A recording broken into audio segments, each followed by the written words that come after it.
আসসালামু আলাইকুম বন্ধুরা, আজকে আমি একটা ভিডিও নিয়ে হাজির হয়েছি। সেটা হলো যে সোল্ডারিং আয়রনের সমস্যা নিয়ে। সোল্ডারিং আয়রন এর বিট যদি কালো হয়ে যায় তাহলে একটা সমস্যা, সোল্ডারিং হতে চায় না। তো আজকে আমি একটা ম্যাজিক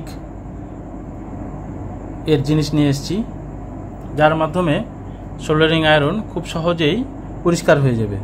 তো যেটা বলেছিলাম যে আজকে আমি একটা ম্যাজিক লবণ নিয়ে এসেছি, যে লবণের মাধ্যমে আমি সোল্ডারিং আয়রনটিকে পরিষ্কার করে দেবো। দেখুন, এই আয়রনের বিটটি আমি কিছুক্ষণের জন্য এই লবণের মধ্যে রাখবো। বিট কালো হয়ে গেলে আমরা সাধারণত ঘষে পরিষ্কার করার চেষ্টা করি, এর ফলে বিট ক্ষয় হয়ে যায়। দেখুন কত পরিষ্কার হয়ে গেছে, সাদা চকচকা। এখন দেখুন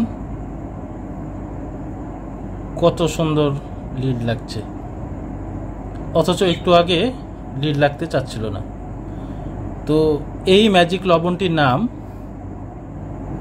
বাংলাতে বলে নিশাদল, আর কেমিক্যালি নাম হলো অ্যামোনিয়াম ক্লোরাইড। তো অ্যামোনিয়াম ক্লোরাইড ব্যবহার করে আপনারা আপনাদের সোল্ডারিং আয়রনকে চকচকা করে নিতে পারেন এবং কার্যকরী করে নিতে পারেন খুব সহজে। এই অ্যামোনিয়াম ক্লোরাইড সাধারণত যেখানে রাসায়নিক দ্রব্যাদি বিক্রি করে সে সমস্ত দোকানে পাবেন, অথবা যেখানে কাঁসা পিতলের সারাইয়ের দোকান সে সমস্ত দোকানেও আপনি এই নিশাদল বা অ্যামোনিয়াম ক্লোরাইড পেয়ে যাবেন। এখন থেকে সোল্ডারিংয়ের বিট আর ঘষে ঘষে ক্ষয় করতে হবে না। ধন্যবাদ।